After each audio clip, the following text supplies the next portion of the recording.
Le grand secret de la pratique de la méditation, c'est de nous apprendre à entrer dans le bonheur d'être présent, dans le bonheur d'être vivant. Et malheureusement, il y a tout un ensemble de mécompréhensions et de peurs aussi qui font qu'on identifie la méditation au fait d'être calme, zen, dans une sorte de bulle, un peu à l'écart de la vie. Et ça crée énormément de difficultés parce que du coup, la méditation semble beaucoup moins liée à notre vie quotidienne, à nos difficultés, et aussi un peu sèche, un peu terne. Et pour essayer de faire vivre cette expérience aux gens, on va passer un moment ensemble avec la méditation et avec la musique. Le principe est très simple. Nous sommes avec Fabrice. Je joue un morceau de musique. Fabrice guide un moment de méditation tous ensemble. Et je rejoue le même morceau de musique. Pour l'avoir déjà expérimenté, c'est assez extraordinaire. En tout cas, c'est une expérience très forte, toujours pour moi. Parce que la salle, tous les gens qui sont dans la salle, et moi compris, il y a une vraie différence entre le premier jeu et le deuxième. Quand avec Anna, on fait vivre aux gens cette expérience, ce qui est vraiment frappant, c'est qu'on voit que d'un seul coup, on est tous ensemble. On est comme tous à l'unisson. Je ne vois plus des gens qui essayent de pratiquer ou des gens qui, après, essayent de faire un effort pour écouter de la musique. Mais c'est comme si quelque chose se donnait et on était à l'unisson, sans avoir à faire aucun effort. Il y a vraiment cette sensation, à un moment donné, qu'on fait tous corps, en fait. On est unis par la musique et dans une forme de présence qui est très belle et qui vient de ce temps qui est pris ensemble et de la manière de l'art qu'a Fabrice dans une grande simplicité d'évacuer beaucoup de pression que se mettent les gens sur la manière peut-être dont ils doivent écouter, que je me mets sur une forme de pression un peu performative aussi, et de juste accueillir en fait, et être disponible, accueillir et être disponible, et de revenir à ça, ça permet en fait, ça permet une grande présence et donc une grande liberté. Et moi dans ma manière de jouer et je crois dans la manière de recevoir. En tout cas, je sens vraiment, je passe peut-être d'une sensation un petit peu fermée ou d'individu à la première écoute à quelque chose de très ouvert et de très vivant en fait. C'est comme si les gens avaient changé d'acoustique. C'est-à-dire, au lieu que le son, il y ait des déperditions de gens, de sons dans la salle, le son est renvoyé par l'écoute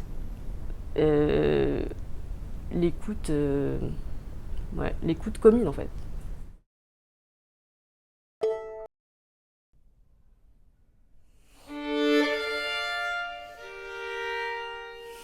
La musique pour moi c'est une présence en fait. C'est quelque chose ce sont des ondes qui sont donc très réelles et qui changent les lieux, qui changent les gens, les personnes qui sont là. Et il y a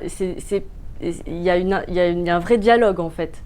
On peut penser qu'il y a celui qui joue, qui est actif, et celui qui écoute, qui est passif. Mais moi, étant musicienne, je peux vraiment affirmer qu'il y a un échange qui est très très fort et une vraie interaction, à savoir que la manière qu'ont les personnes de recevoir, d'accueillir, d'entendre la musique, ça change. Tout simplement, ça change la qualité de l'écoute, donc la qualité du silence. Donc ça permet un rapport au temps qui est différent. C'est le fait qu'on découvre que sans avoir à faire aucun effort, simplement en méditant, simplement en revenant au présent, dans ce geste très simple, on se fout la paix, on est là, qu'on se rend compte que la musique, on l'entend sans avoir à faire d'efforts.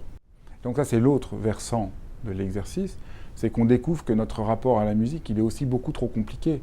C'est pas seulement le rapport à la méditation qui est devenu trop compliqué parce qu'on veut essayer de contrôler les choses, mais on écoute de la musique et on a peur. On a l'impression qu'on doit vivre une expérience particulière ou qu'on doit surtout n'avoir aucune pensée parce qu'on doit écouter de la musique, que c'est quelque chose de très presque religieux. Alors que la musique, elle est le mouvement même de la vie. Il y a quelque chose qui se féconde du rapport de la musique et la méditation. Et beaucoup de gens qui étaient très intimidés par la musique, en méditant, découvrent qu'au fond, ils sont de plein pied avec la musique. Le grand problème, c'est qu'on fait croire aux gens qu'il faudrait, pour pouvoir entrer en rapport à la musique, avoir un bagage culturel. Savoir quel est le nom de ce musicien, son histoire, où il se situe dans l'histoire de la musique, et idéalement même savoir déchiffrer les notes. Mais non, on est en tant qu'être humain déjà en rapport à la musique.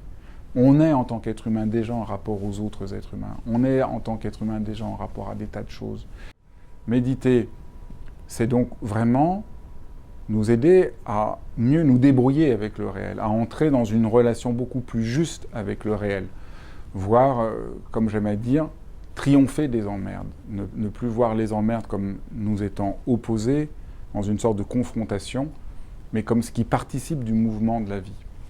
Donc je trouve que c'est une des manières les plus profondes de faire découvrir le sens originaire de la pratique de la méditation. Quand j'ai découvert, quand j'ai rencontré l'école occidentale de méditation et Fabrice, c'était très important pour moi. Et en fait, j'ai réalisé à quel point, avec la musique, avec le violon, j'étais déjà méditante en fait.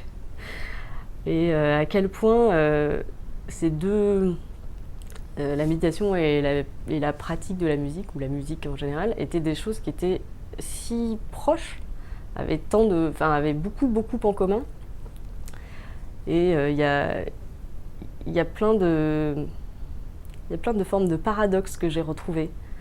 Le paradoxe en tant que musicienne, d'une exigence qui est poussée à l'extrême d'un travail, d'une compréhension par exemple d'une œuvre, et puis la capacité au moment de la jouer de ne pas juste être dans l'état d'esprit de vouloir absolument maîtriser ce qu'on a décidé, mais d'être dans un état de simple disponibilité qui fait que, en faisant confiance en fait au travail qu'on a fait, d'être disponible à ce qui se passait dans le présent où on jouait. Donc c'est-à-dire, c'est à la fois ce qui se passe dans la salle, et ça peut être agréable comme désagréable en fait. Et c'est ça qui est intéressant, c'est d'arriver à prendre en compte ce qui est là et d'interagir avec ce qui est là. Et si on a une acoustique qui est très dure ou très sèche, en fait, on peut réussir à jouer avec cette acoustique-là. Si on la nie, on va droit dans le mur. Et il y a ça aussi qui me parle beaucoup dans l'enseignement de Fabrice. C'est par exemple quand il explique qu'il ne faut pas... que le but de la méditation n'est pas de rester calme et tout ça. Et par exemple, si on ressent de la colère, de ne pas la nier, mais de l'accepter et d'en prendre conscience. Et bon, voilà, je compare la colère avec une mauvaise acoustique, mais c'est d'être en fait réactif à ce qu'on est en train de vivre, et être à la fois très présent, il y a une forme de concentration quand même qui est très très exigeante, hein. Il y a beaucoup de précision, tout ça, quand on est violoniste. Et à la fois, il faut savoir une forme de lâcher prise, en tout cas d'ouverture de ce qui peut se passer. Et si on n'accepte pas ça, ça va peut-être être très bien réalisé, mais on va pas être à même d'accueillir en fait la musique qui est, enfin la musique et le présent, c'est quand même, enfin la musique en tout cas est vraiment l'art du moment. C'est-à-dire que je fais une note et puis la note vit et puis ça sera jamais la même note, même si j'essaie de la faire exactement pareil, parce que ce sera pas le même moment. Voilà. Et donc ce rapport au présent dans la musique et dans la méditation, il est très frappant. Et pour moi, il m'intéresse beaucoup et il m'aide à me centrer sur des choses essentielles et plus grandes en fait. C'est pour ça que cette expérience, elle est tellement extraordinaire. Elle change tout. C'est-à-dire, en méditant, on est en rapport à la musique sans plus avoir d'efforts à faire. On n'a pas à essayer d'être conscient de la musique, à faire attention à la musique. Juste, elle est là, on est avec elle. Et d'un seul coup, il y a quelque chose qui nous transforme. Je crois que la méditation, c'est comme entrer dans la vie, ressentir la vie qui coule en nous comme une averse féconde, même là où on croit qu'on est bloqué. On médite et on s'ouvre à la vie. Et il y a quelque chose comme une sens de joie qui vient. C'est très important parce que malheureusement, aujourd'hui, on a l'idée que méditer, c'est rentrer en soi-même. Et donc, non, c'est pas rentrer en soi-même, c'est vraiment s'ouvrir,